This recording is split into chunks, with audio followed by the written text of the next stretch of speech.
Hi, everybody. Welcome back to another episode of Amplifying Nevada Native Youth. My name is Avery Wyatt, and I'm glad to be with you all tonight. It's a great night to learn about some beautiful natives that we have in our community, and I think it's really important to highlight this very diverse students that we have with us today, diverse native students who are really in the field, working in theater and writing. And yeah, well, I'll love to hear more about their fine arts careers later. But first, we'll talk a little bit about our social media. Feel free to follow our social media. We have our Instagram at Amplified Natives. Follow our Facebook page. And also, one important thing is to go ahead and take a look at our past videos. We have videos with Superman. We have videos with most all the universities in the state of Nevada, Boise State University, SIPI, Haskell, IAIA. We've done a lot of colleges videos, and we've also interviewed a lot of cool people too, like Jarrett Work, Savannah Romero. So go ahead and take a look at our past videos and check it out, and give it a like and share, and yeah, tell your friends about us, and share with Native youth especially. And yeah, we'll look forward to our discussion that we're gonna have tonight with Everett and Dwight. But before we get into anything, I'll introduce myself again. My name is Avery Wyatt. I'm a student at the University of Nevada, Reno. Well, actually, I just graduated. I studied political science and public health with a minor in addiction treatment services. And yeah, I've been working with ANNY for 3 months now. But yeah, it's been going really well, and we're really excited for the future. We're going to keep it going, keep highlighting colleges, universities, and also Native professionals like we have tonight. So we look forward to having everybody out come back with us. And yeah, we will. I'll introduce Ferdina real quick. Ferdina, my co-host, would you like to introduce yourself? Good evening, everybody. Glad to be here with you another Thursday night, just before the holiday seasons. And I'm looking forward to hearing what Dwight and Everett have to say and meeting them and hearing their stories. I think it's going to be great for our students who are listening and watching. Um, I'm with the Nevada Department of Education, and I'm so happy to be here with you all and to be able to provide this with Avery Wyatt. Back to you, Avery. Cool, thanks, Nina. And so now we'll get to our guests that we have tonight. So our guests are some pretty cool guys. You'll get to know them a little bit more tonight. And yeah, here we go. First, we'll introduce our guests that we have tonight. So we have Dwight George and Everett George. So what's up, guys? Hey, How's it going? How good, you Hey, it's doing? going good. See good. It's you going good. guys. I feel cool since you called me cool. All right. Yeah, yeah, yeah. You guys are cool. So yeah, Man, if you guys, I guess we'll start from the left. So Everett, do you want to tell us a little bit more about yourself? There's like a Yeah. little bio. Yeah. My name is Everett Ray George. I am from the Fountain Pike Shoshone tribe. I've been writing most of my life, ever since I was a real little guy, ever since I was in school. I just did it just because I enjoyed it. I didn't really know why. It was just something that I really like doing, and I just kept doing it. I never stopped, and it's gotten me to some pretty cool places. So that's nice, you know. It's nice when the things you like that you do things. That's pretty cool. And I also have a twin. His name is Dwight. We are twins, if anybody was wondering, because we look so alike. You know, I'm sure you're like, oh wow, they must be clones. It's like, yeah, kind of. my name is Dwight George. I am the clone of Everett George. I am a member of the Fallon Pike Shoshone tribe. I am also a member of our theater group that we put together called the Rough Talk Sweethearts that consists mostly of a Native American cast, indigenous cast, and we also try to act in the Reno area and put on our own plays whenever we can. Cool, cool. Yeah, thank you guys for coming out tonight, especially taking the time out of your day. But yeah, we love your energy. We're happy to have you all with us tonight, and I just want to hear more about your careers because I know you personally, but yeah, I don't know much about fine arts and theater to be honest. So I'm excited to hear about tonight. So I Yeah. guess yeah. So the first question I'm gonna get into is sort of describe. We'll just go Everett to Dwight each time, but so Mhm. Everett, describe the path to your professional career. So what was it starting in high school, and what were some challenges you might have had along the way to get to where you are today? So in high school, I like again I wrote a lot. It was always something that I really liked doing. I liked telling stories. I liked just being able to think of stuff, it was how I usually figured things out. Like if I had a problem or something that was bothering me, I usually thought of it in, if I put it in a story, it was a way for me to think it through and a way for me to kind of solve it in a way that isn't just immediately like, hey, I need to solve this thing. It was like, well, what if somebody else was going through this stuff or trying to figure this stuff out? What do I think that this other person should do? And so it was a way for me to try to like solve big questions without having to like make myself weary and aged by being like, what about me? I'm like, no, what about this other person?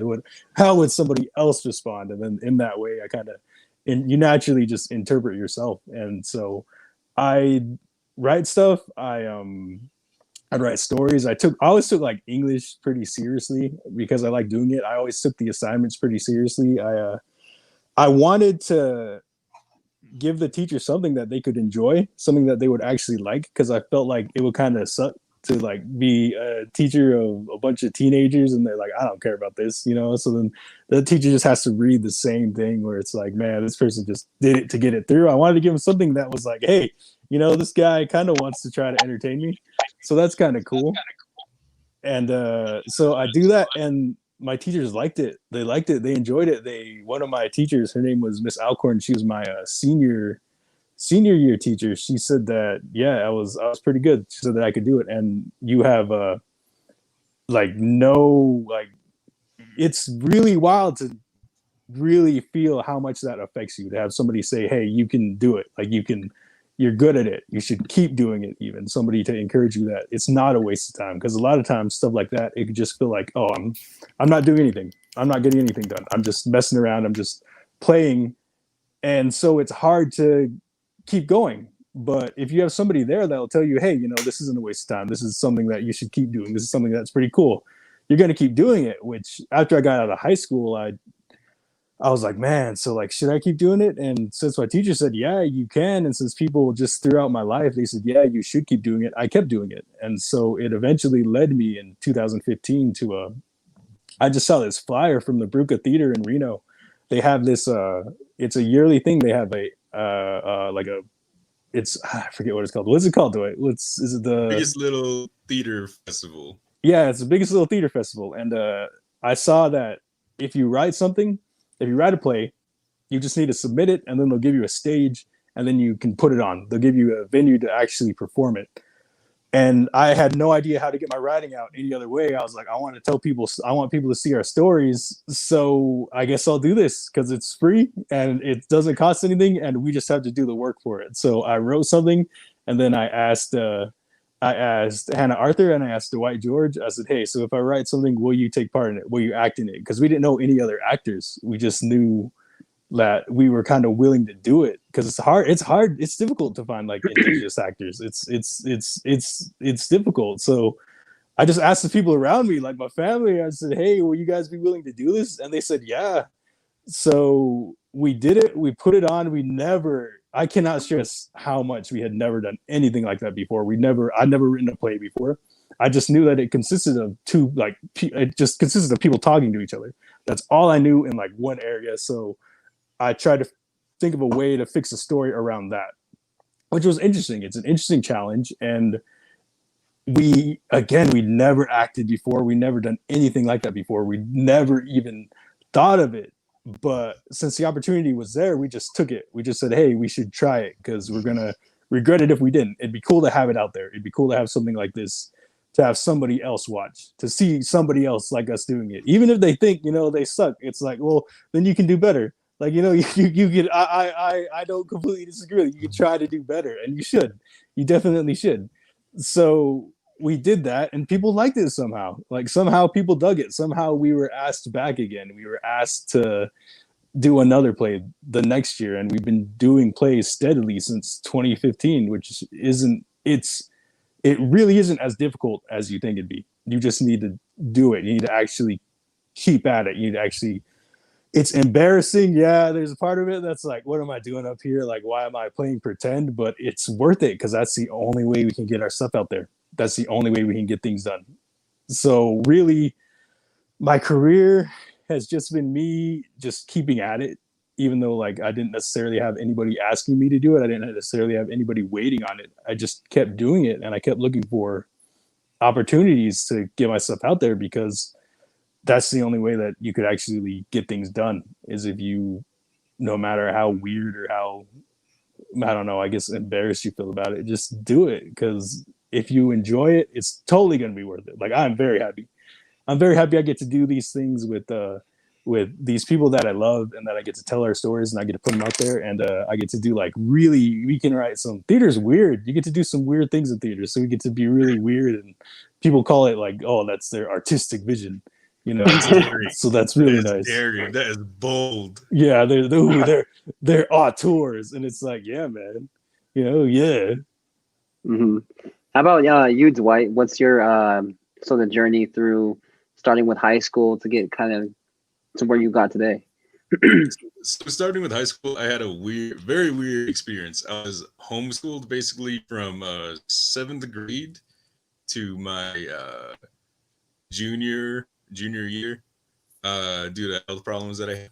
So it started off with like a lot of isolation for me and my brother, and we filled that time by watching movies, and we've been doing our schoolwork a little bit more. But you know, we were kids, so we'd watch a lot of movies, and we'd try to entertain ourselves. Like, we'd go and we'd take pictures, we'd edit them into like little movies for each other, just because we had nothing better to do, and we loved it. We always wanted to kind of, I think with like native, there's a deep resonance with entertainment and kind of experiencing something good with your family.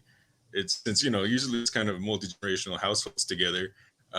Usually you get that experience. You get that experience of experiencing the same thing with different generations and different family members. So we definitely had that. And so ever since then, I always lived up to it. I was always like, this is really nice. This is something that I would do. I would like to be able to provide this kind of feeling for other people. I'd like to be a part of that. So Yeah, we'd watch a lot of movies with our grandma. Yeah. And it was our favorite thing. Favorite thing to do is like smiling, generally enjoying something. So I was like, if my acting can make grandma smile, I'm doing so good. I'm doing something so right. But yeah, so I would write things like my brother, not as prolific as him, but I did, like him, the only subject I really liked was English, because it provides that kind of most creative outlet. It's kind of the least structured, the classes, when you're writing papers and stuff. If you get a good teacher, if you get a bad teacher, they're gonna kind of trash you for not staying within the limits. But luckily, we were good enough to have pretty good teachers. So through high school, we kind of messed around on and off with that. We were even in a video production class where we were working on some things, and that kind of sparked our love for actually going out there and doing things. We filmed this music video in 4 different locations on over 100 miles. And we didn't finish it. We did not finish it, but it was definitely bold. It was too ambitious. Yeah, we went for something. But you tried. Exactly. Yeah, exactly. I mean, we could have done better. Yeah, our first film, and we decided to use a dog. We went for it. We were like, hey, we're gonna use this dog actor. We're gonna try to make it work, and she did pretty good. So we did that, and then when I moved up here in end of 2014, my brother came up to me and he was like, hey, so I'm thinking about putting in this play. And I specifically remember the day that we handed in the application. Me, my brother, and Anna, we all went at the same time. We all decided to go and turn it in together. And it was pretty special because we were like, okay, this is us completely saying we are going in for this. We are going to all try this, and we're going to commit to this. And I think it showed the theme that we took it seriously. We were like, we showed that we really wanted to do it. So we ended up doing it. It was called Res Dog Start Wailing. It was a heavy play. It dealt with a lot of trauma, a lot of abuse, multi-generational abuse, and it was scary. Some of the stuff I had to say, some of the stuff I had to say was rough, and it definitely was pretty shocking to some people, but we got a really good response because of it. Because we just tried to be completely honest. We tried to be as honest as we could. We didn't have someone walk in going, "Hey, where's the casino?"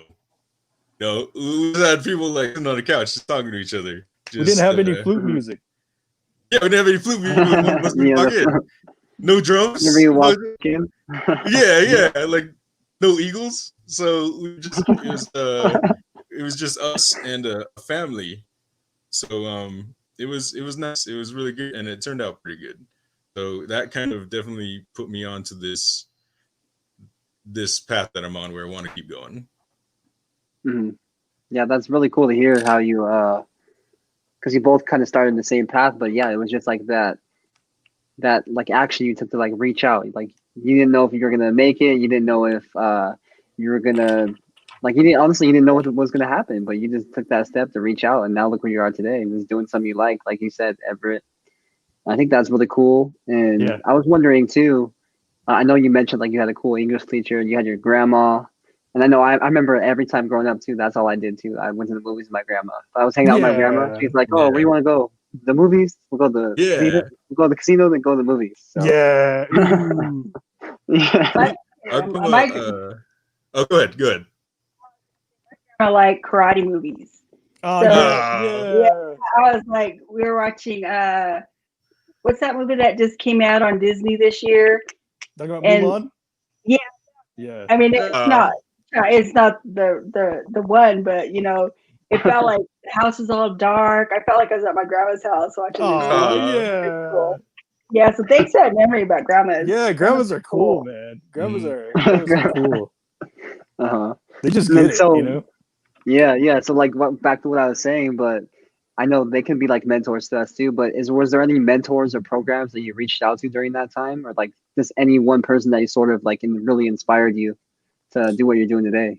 Yeah, again, I had my English teacher who she really liked what I was doing. She really said that, you know, you could keep going at this. And it was really cool to hear that, because again, me and my brother, we were homeschooled, so it was just us for a couple years, and we would write stories on our own, just like to entertain each other, and we let each other read them. And it means a lot to have somebody like in like a kind of educational setting or a mentorship setting to be like, hey, you know, you're good at this, you can keep doing it. And I also, after I got out of high school, I went to go see, he's a local author. Well, he's not local anymore, but he writes about Reno. His name's Willie Vlotten. I went to a reading of his, and I'd never gone to a reading before, so I didn't know what to do. So we showed up like really early. This is like the first time we've ever showed up early to anything. So we showed up like really early, and we were just kind of hanging out. And then he showed up, and then I asked him a question. I said, "Hey, so like, what did your high school teacher think of your writing?" And he thought it was really interesting. So he just said, "Hey, we'll hang out, and then I'll talk to you when it's all over." So I talked to him, and then he actually he gave me book recommendations, and then he gave me his email, and he said, "Here, you should send me something that you wrote." So send him something that I wrote, and then he really liked it. Again, he said it was good. He said that I could do it, and that was a really big trip, because this is a very published author, and he's in a lot of countries and stuff. And he said that I did a good job, so that made me feel really special. And eventually, he got me into this program. It's I got a I don't know what's it called, I guess an internship to the IAIA MFA program. So the Institute of American Indian Arts. I got to go over there. They have a low res residency type thing going on. So I got to go to New Mexico for Santa Fe, I believe. Yes, hopefully. I'm sorry if I got it wrong. I'm sorry. But yeah, I went to I believe Santa Fe, and I hung out there for a week. And my first day there, I was so much a beginner that I didn't even know what an MFA was. I didn't know what MFA meant. I just knew that I was going to go there, and I was going to go to this writing institute and hang out with them. So when people started asking me where I graduated from, I told them, "Oh, you know, Churchill County High School." And they're like, "What?" And then I was like, "Yeah." And then I asked them where they graduated from, and they'd say some kind of college. So I was like, oh no, these people have graduated college and I've never even gone. So like, what am I doing here? I got so nervous because I was like, man, this is too much. These people that like know so much more about form and just the kind of stylization of writing and how to think things through and has symbolism and stuff like that. So I was really stressing out about it. But then one night they do readings every single week. So they had people that we'd all go into a kind of hall and somebody would read to us from their writings. And then one time they had a night where all the students could read some of their work. And I wasn't going to do it because I was like, man, I'm no college graduate. So why would I think that I could like measure up to these people? But then on the day of, I thought, you know what, I'm going to regret it if I don't. Like, I might as well, because I know that if I don't read it, I would be like, man, it would have been cool though if it did work out. So I signed up, and then I didn't know it, but I was the last person to sign up. So during the night of, I was the closer, and when I got up there, I stood up there, and I apologized to him. I said, look, all right, so I'm going to be completely honest with you guys. You guys deserve a better closer, but like, this is what you got, so I'm going to try my best. Really setting the standard high. Really putting that standard way up there. Yeah. so I got up there, and then I read this beginning of a play that I'd been working on. It was kind of this monologue that this dad has to his son, and and the best way to keep something interesting, the best way to make something to get people's attention is you need to write something that makes you kind of uncomfortable, that makes you kind of nervous to show other people, because other people can connect with that. That's the thing that they connect with the most, is the things that make you most nervous to put out there. Somebody's going to be like, man, that's how I feel. That's very honest. That's something that I appreciate. So what I had written was I wrote this, it's this dad. He's like this real res guy. He's talking to his son, and something that really used to make me uncomfortable was when I was a kid, people would always ask me, hey, do you have a girlfriend? Like, do you got a girlfriend? And when I was a kid, I hated that, because I was like, man, I don't want to talk about that. Like, but every no. No.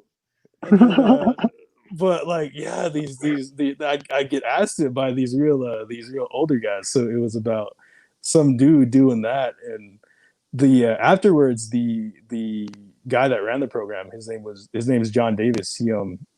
He came up to me and he said, you know what, we like that's the second best response he'd seen to anything that they'd ever had there.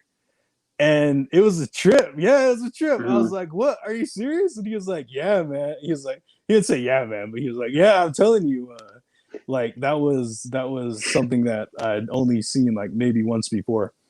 And again, again, I didn't go to college. I didn't do all of this stuff. I just did something that I felt was honest, and I talked about something that I wanted to talk about, and it meant a lot to so many people, because just throughout that trip, people would come up to me and they'd say, hey, I really appreciated what you wrote. I appreciate what you had to say, because it means a lot to me, and I know that person. I know that dad. And I was just kind of like, I'm sorry, like those guys are rough. But yeah, it's just the thing that inspires me the most is just knowing that I can make somebody else feel connected to, or like they aren't, it's cool to have that kind of connection to people where it's like, it's not just them.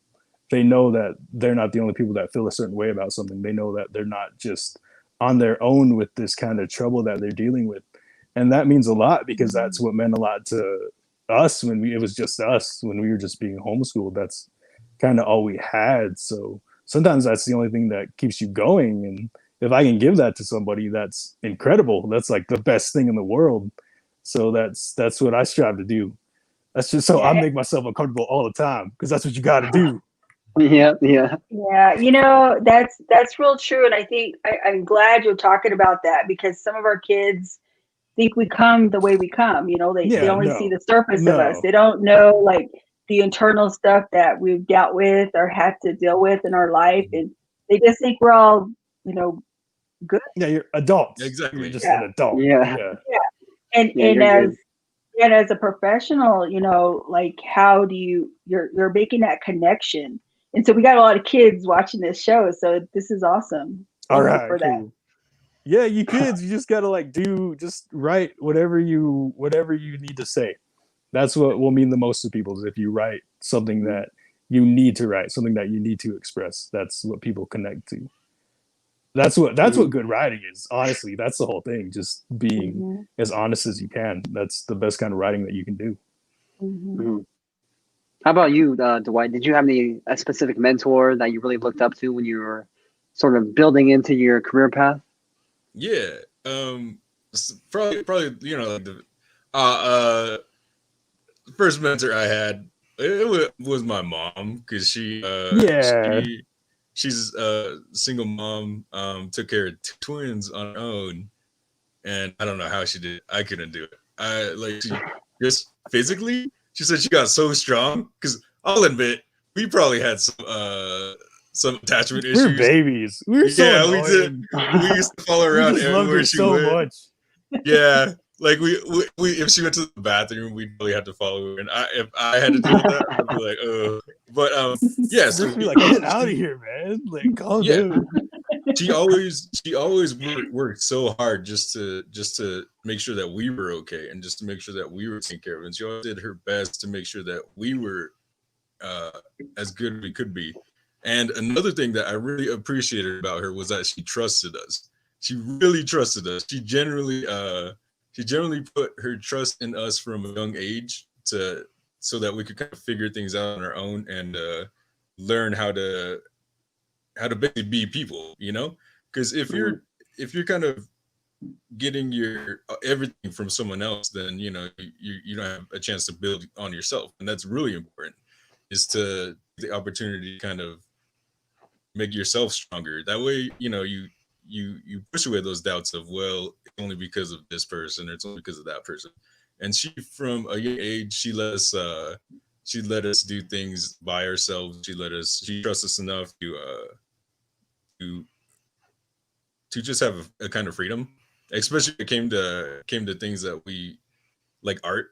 That we watched and read and stuff like that. Yeah, she was never real strict about that. She believed that we would take good things from it, which I believe we have.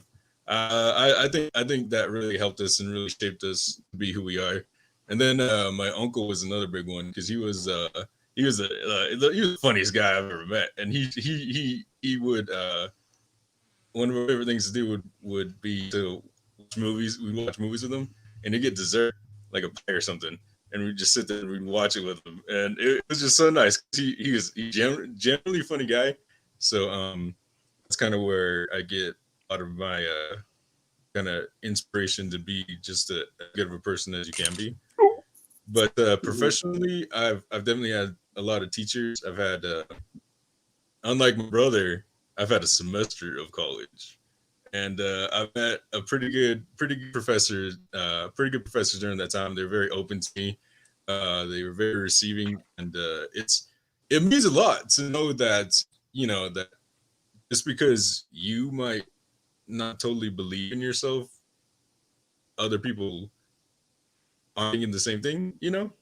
That you have that kind of support and things, and it definitely comes from family, and it definitely comes from your peers and the people that you kind of look up to. So I've been very lucky with that. Yeah, even to the I absolutely cannot stress enough how much, like, if you're a mom, if your kid's writing something, even if it's like weird, just be like, hey, that's kind of cool. Be like, hey, that's something. You're really trying, because as a kid, like, just, I don't know, and even especially as a native kid, because there aren't many well-known native authors out there.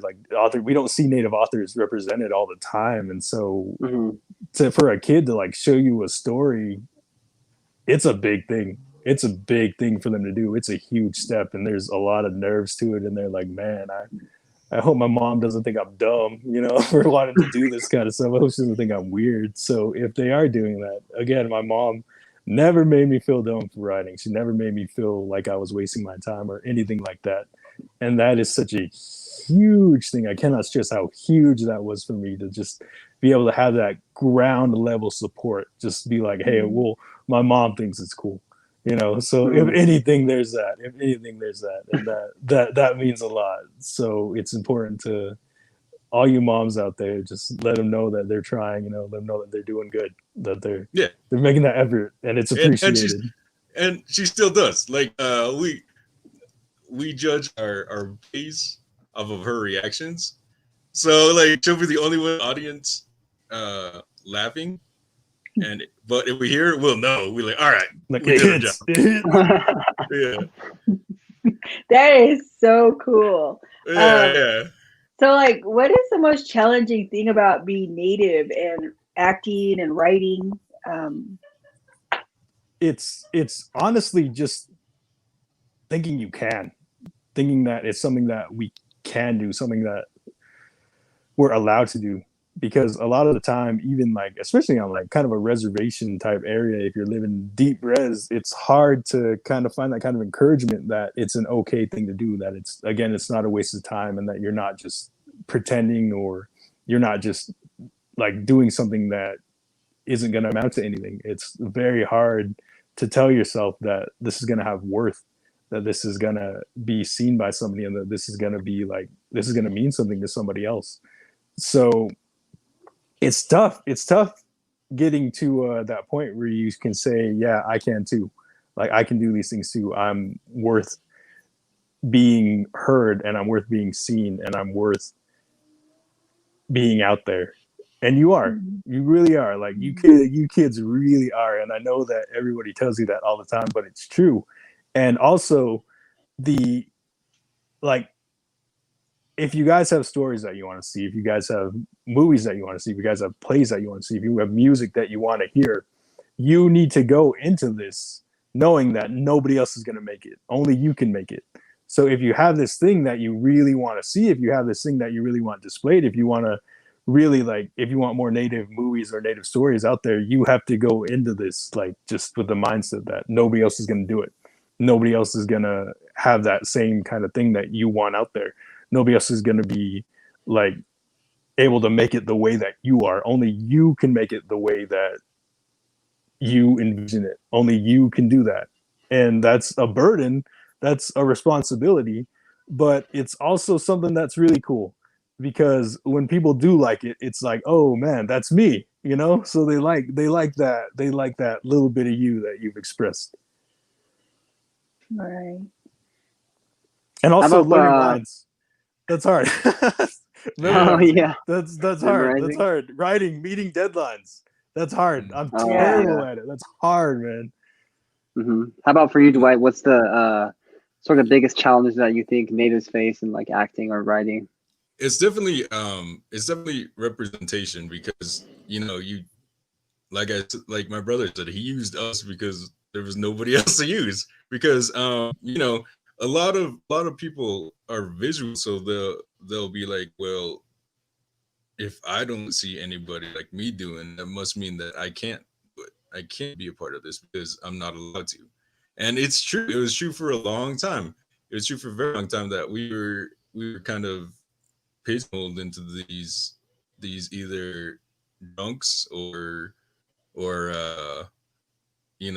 Westerns or Italians as natives, way back when they didn't even want us. So that was only like in the 50s, 40s, not that long ago. So well, when was that? When was the trash commercial? When was Iron Eyes Cody? 70s. Iron Eyes. Yeah. That was our biggest hero for a while. So obviously you can tell biggest rep. Yeah. Obviously you can see that there weren't enough real natives just being real natives. That's it. Just being who they are. And just to see people be who they are and they look like you shows you that, hey, this is something that I can be part of, because no matter what you put out there, it's not exactly who another person is. So hopefully that gives them the kind of idea in there that, well, I can contribute to this. I can add to this. That's something important also to put out there, and I think it'll just help. It'll help us, and that's the biggest thing.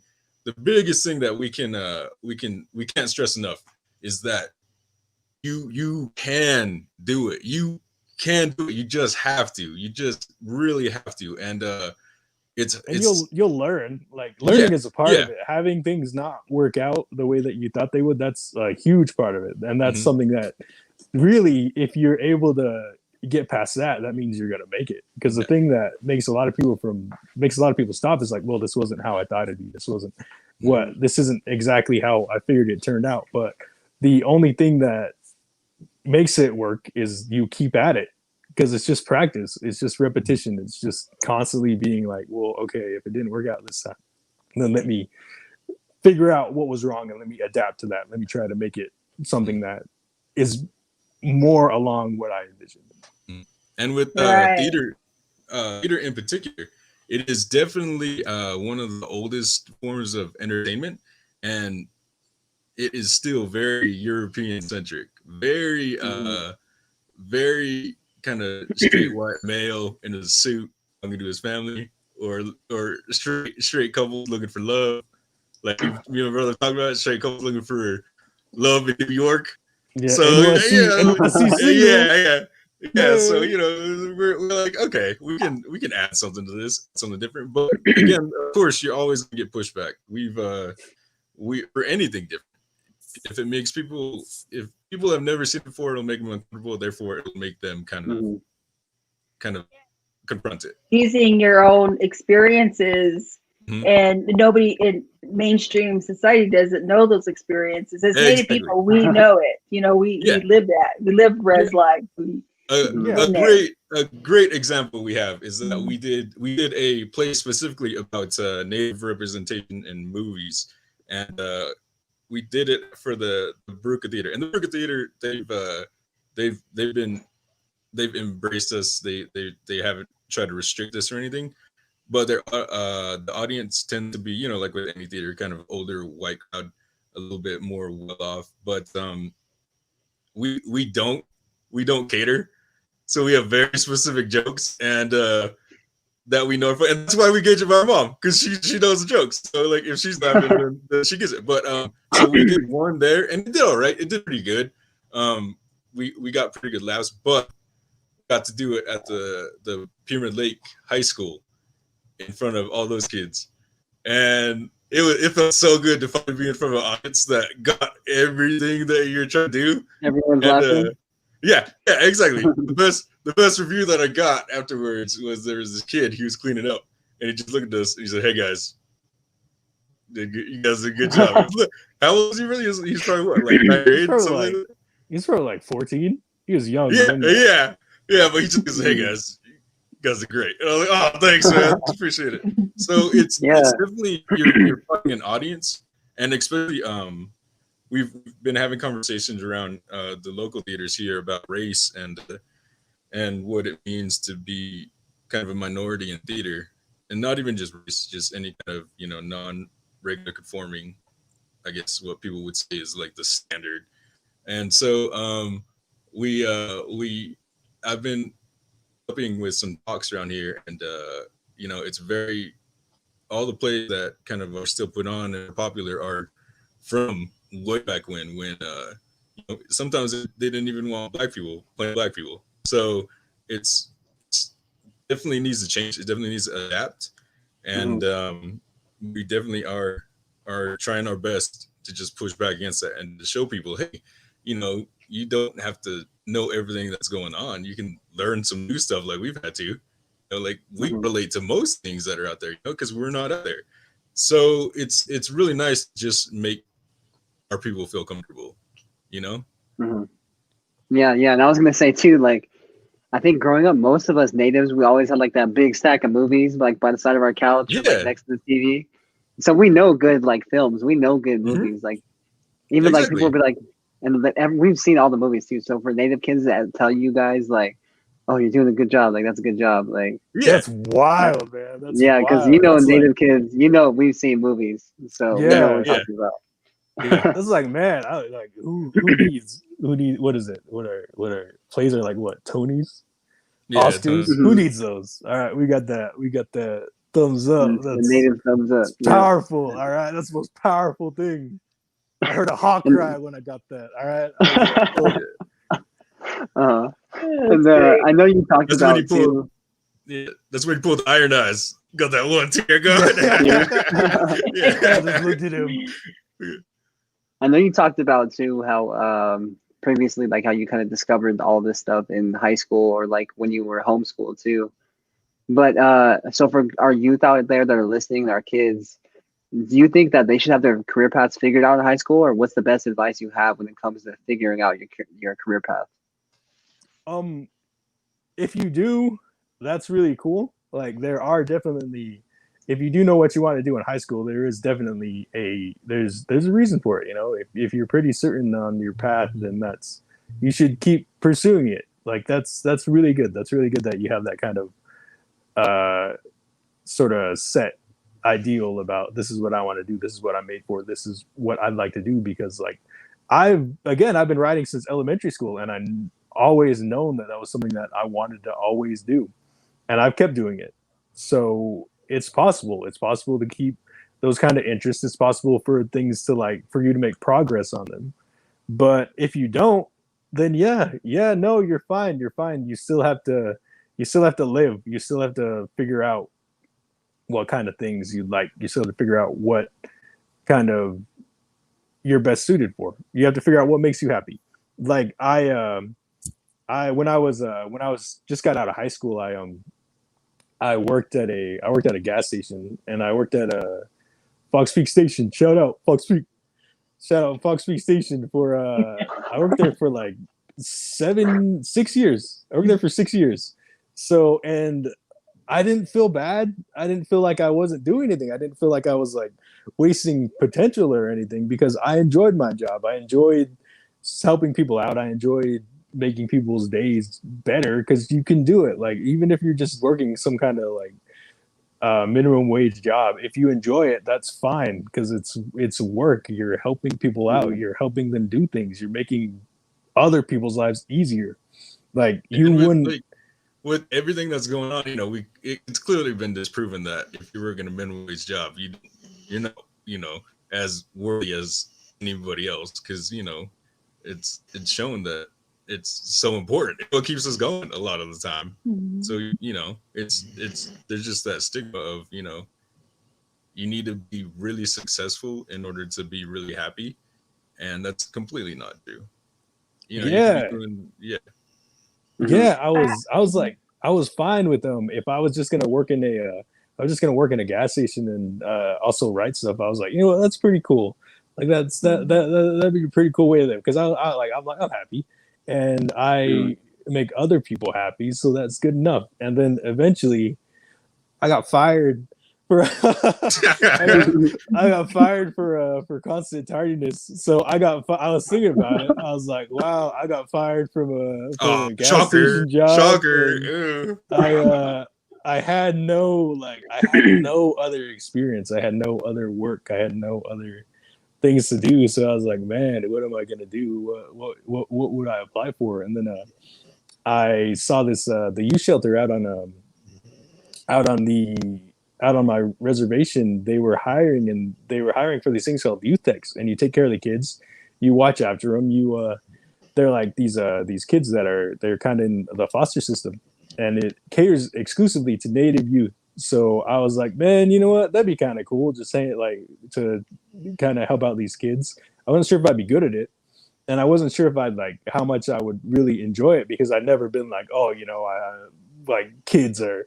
I just love kids. They're like I'd never been that kind of person. But when I got out there and I worked out there and I started working with these kids, I was like, man, I really love this. I really love doing this. I really love like being there for these kids and trying to help them figure things out. Because I remember when I was their age, it was hard and a lot of the time it just sucked. And just remembering that, I enjoy trying to do my best to like be like try to make it not as bad or not as difficult, especially in the situations that they're in.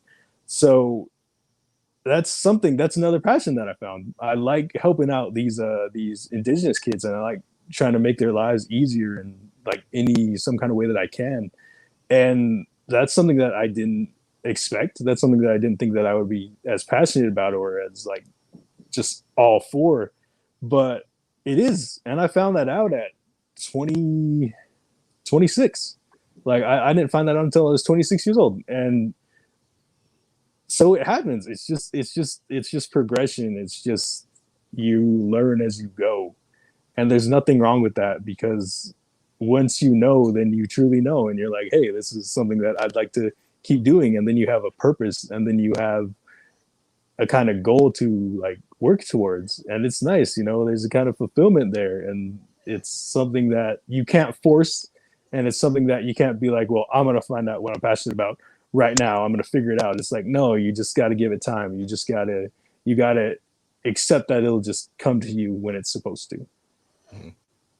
I agree with that. I mean, we're always just so like, we're the fast food type of world, like we want instant gratification, or we want to know exactly what we're going to do. And we're native, we have to feel it from our hearts, I think. So, regardless, I mean, shoot, I didn't figure it out till I was a little older as well. I went and I decided to go to college. And, so there's just, nobody has to be perfect in like going straight from high school to college. I mean, it would be ideal to have something, but shoot, I worked in McDonald's, Burger King. I've been all over. Yeah, and you can enjoy those jobs. Like, there's nothing wrong with enjoying working in those kind of jobs, because they have really cool people in them. They have really cool people that you're gonna work with, that you're gonna relate to, that are like, hey, you're gonna, if you work in a minimum wage job, it's the best way to realize that there's like a whole world of people out there. Like, it forces you to relate to others, because everybody here, we're all kind of like in the same kind of boat financially. So a lot of people out here are struggling. So you're going to see people of all ages. You're going to work with them. You're going to be with them for 8 hours a day, and you're going to get to know them, and you're going to get to know how to relate to people that are outside of your age range, which as a high schooler, that's a really big trip to learn, is like, how am I going to communicate with adults? How am I now going to be a part of this adult environment? How am I going to make myself a part of society? So having a minimum wage job is an excellent way to like just be like, because they won't care. Like they if they're older, they're like, you know what? We're all trying to like just get this thing done, and we're all just trying to get paid. So it's a great way to learn that, like, how people can just communicate with each other, because you're all just in the same kind of boat. There isn't much of a hierarchy there. You waited to find your passion. You like found it. And more than working in a fast food restaurant or the gas station, you found your passion. You found out where you wanted to be, using your life experiences. And then you can even use them as your characters. Yeah. I mean, it's again, back to writing, like, you're going to take stuff from everywhere, and that's fine, unless like somebody calls you out on it, then you might be in trouble, but it is what it is.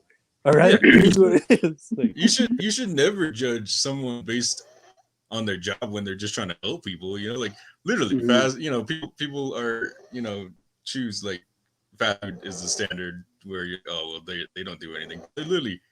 They're keeping people alive. They're feeding people, so let's just calm down. But I know one of the most dangerous things is that people tend to focus on the opportunity rather than the situation.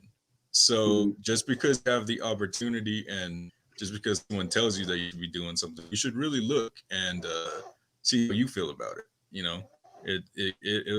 It'll just hurt you in the long run if it's not something that you're passionate about and you're stuck in it for life. So definitely take your time. Definitely, like there's way too much pressure on high schoolers to have their life figured out as soon as they graduate. Way too much. And before Avery, sorry. No, go ahead. Go ahead. I like where you're going. I'm sorry. I was going to say, before Avery asks one of the last questions, I know I'm putting you on the spot. Did you guys have anything to read? Something to like recommendations? Well, Or like something part you of one wrote. of your plays. Oh, Something one you of my wrote. plays. I can send it to anybody. Like if anybody wants to read my play, I'll just send it to you. We're that low key. We're that like yeah. If anybody just wants to know more about it, if anybody needs help with anything, you can just ask me. Like you can again, I'm on Facebook. My name is Everett George. It's the same as there. I got like a Lego guy as my profile. Those kids, actually, the kids in shelter, they actually made that for me. So that's pretty cool. But yeah, no. If you want to read anything of mine, if you want to read like anything that any of us do, we also have like one of our plays. Our last plays on YouTube. It's called Leland and Jr. Search for Wesley's White Girlfriend. So if you search up Leland and Jr. Search for Wesley's White Girlfriend, you will find our latest piece just on YouTube. That was part of the theater service thing. Cool. Yeah, I'll definitely look it up. I know I got to watch a little bit of that one, and yeah, it's cool. It's just interesting because I never like. It's funny because I never really saw myself as much of a writer until like I really realized. I almost realized what you guys said, where you have to just like let it out, like just do you, like don't worry about like what other people are gonna think. And I guess that kind of brings us me into And so I if guess you guys want, I got some pulled up really quick. That way you can kind of see what he kind of writes. That way, I pulled it up real fast. So okay. this is from our fourth play, I think, and this is it's just our opening. So it was basically at Rise, the spotlight shines on native actor. When he speaks, he's addressing the audience. So this is just a native actor on stage, kind of like an auditioning kind of thing. So I'm here for Runs Too Far. Wait, what? Oh, oh, it's Kills Many Buffalo now. I mean, aren't they? Are you? Never mind. Okay. Should I just start or? Okay. Hold on. You have me here in these binds, like I'm not you. Like I did not run with you on the hunt or bask in the healing waters of the meadow. I am you. I was not my choice to end up this way. When I was a boy, they took me, brought me to town, and made me learn how to be. They told me, you were bad and wrong. I now have a wife. Margaret loves more. She's good to me. But now she is gone. You took her and they want me to beg, to act like you deserve to throw judgment on me. I had a family, they needed to eat. Nobody would employ an Indian except a scout. My life had only one path. So do what you will. But no, I will not beg.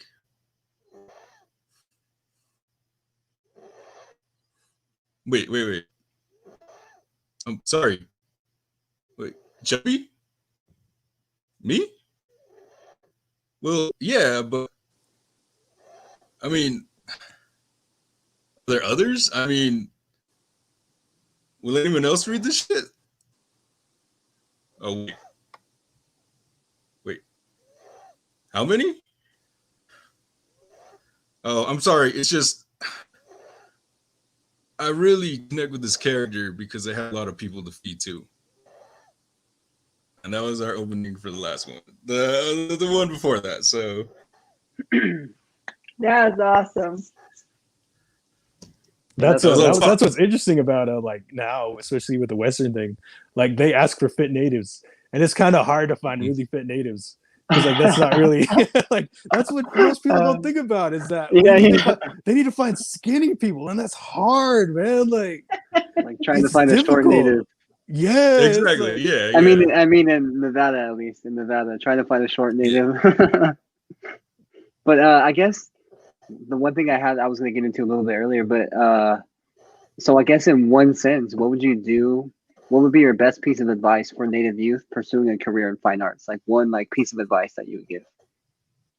my main thing that I need you to know is that you do belong there. You do deserve to be there. You do have interesting things to say, and you do have things that everybody needs to hear.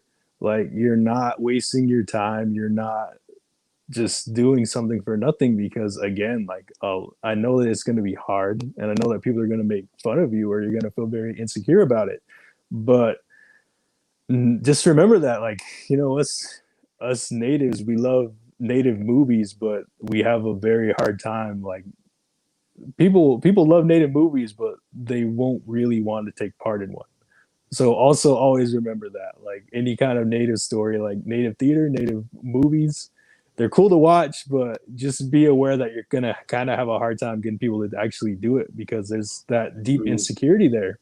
That it's interesting, because the only way we can also defeat it is by keeping at it. So you might not have the support that you would like. You might not have the people believing you that you like, but there is a point to it. Like, you're doing it for a very good reason, and we need you. We need you out here. We need you to actually put your stuff out there, because no one else will. And I'd be really excited to see it. I'd be really excited to read it. I'm looking forward to the things that you got, like, all you do, because that's gonna, like, when I'm an old man and I don't have anything else to do but watch movies, I'm gonna look forward to seeing something that you all have done. You all need to. You need to give me, like, my old mind. You need to give me something to focus on. All right? I need it. I need you guys to do this for me. Just try to keep it from going style as long as you can. Yeah, just keep me straight. Keep me straight. All right. Yeah. Give me something to watch with my kids. Yeah, it's a really simple idea, but as long as you're doing it, you're doing it. You know, people especially with art, people put too strong label on it to be like, well, you need to do this and you need to do that to be actually qualified as an actor, or you need to be doing this to actually be qualified as a musician. But if you're doing it, if you're acting, if you're actively writing, trying to make something, then that's what you are. You're an actor. You're a writer. You're a director, and there's good in just continuing, because when you continue, you'll eventually get somewhere, and you'll if you're really passionate about it, you'll be happy and never regret the time that you spent on it. Yeah, you can only make progress by not stopping. That's it. Yeah, cool. Well, I hope our youth out there really, because I know we do have a lot of fine arts and students who are really into writing, even though it may not seem like it. I think we do have a lot of students out there who are creative, but I think they just needed to hear that, honestly, like, just do it. Because I mean, like, it feels like something that's unpopular, but like, when you really see it, like, it is something. When you tell your real story, like, people like love hearing it. Yeah, I can tell you for a fact, we'd be very happy to check it out, because we'd love to see more stuff. Yeah. We'd love to see better stuff. All right, like, we love to see better things. You guys are gonna top us, like. Can't wait. I have Can't no wait doubt. for it. Yeah. Like, again, you can so you can watch our stuff. You can say that it's bad. You can say that it's not very good. You can say that it's kind of like, if you don't like it, then you don't like it. But also, I challenge you, if you do not like it, then you have a responsibility to do better. So please, like, just try to make the art that we all deserve, because you totally can. Well, yeah. Well, first off, I'd like to just like thank you guys. Everything you said, I feel like has really like struck me, and it's really struck the students out there and everybody, honestly, who's listening. Because like, one thing I always like to say is, like, you're never too old to get your education, or honestly learn a new career. Like you said, like, this, take advantage of the small things. If you're working a small job, that's perfectly fine. And I think that's one thing our students really need to hear too. So yeah, thank you guys for coming on tonight. Thank you for taking the time out of your day. I had a really good time listening to your stories and your experiences. It was really funny. And I'll give you a thumbs up. Oh no! Oh my gosh, for real. You guys are like hilarious. I don't even know who you guys are, but you guys are cracking me up. I had to put myself on mute a couple times. Appreciate it. Thank you. Avery, I'm writing that Slipknot screenplay. All right, I'm gonna get that spin-off. Get Adam Beach back in there. All right, I'm gonna park. Yeah, All right? Oh yeah. His head's Suicide coming Squad. back. All right, he's not exploding this time. I'm thinking bionic. Yeah. Bionic face. Thinking robot Adam Beach. All right. Yeah. All right. Well, yeah. Like I said, thank you all for coming out tonight, and yeah, we look forward to maybe talking again in the future. Maybe we'll find another topic about fine arts to talk about. But yeah, ultimately, thank you for coming out, and we'd be yeah, happy to have be a good back. night. Thank you. Yeah. Thank you guys. Thank you all. Anybody Night, who's guys. too. Yeah, anybody out there, don't feel free to reach out to us. We would love to. So Cool deal. Yeah, thank you everybody for tuning in tonight. We had a great time. Next week, look out for some videos on our Facebook page. We won't be having a live show, but we will still be posting. So be sure to share and like our videos. Connect them with youth. Connect them with anybody who may just need to explore a new college or career. We've done writers. We've done rapper. We've done who else? There's people just working, doing good things for our native communities too. And then we've had mainly a lot of universities on the West Coast. So feel free to check out our YouTube page and also our Facebook page. That was amazing. Thank you, Avery, for another good evening with some great guests. And I look forward to seeing what's happening. Don't forget to look them up, Everett George and Dwight George. Yay! Woohoo! Okay, have a good weekend, everybody. Bye.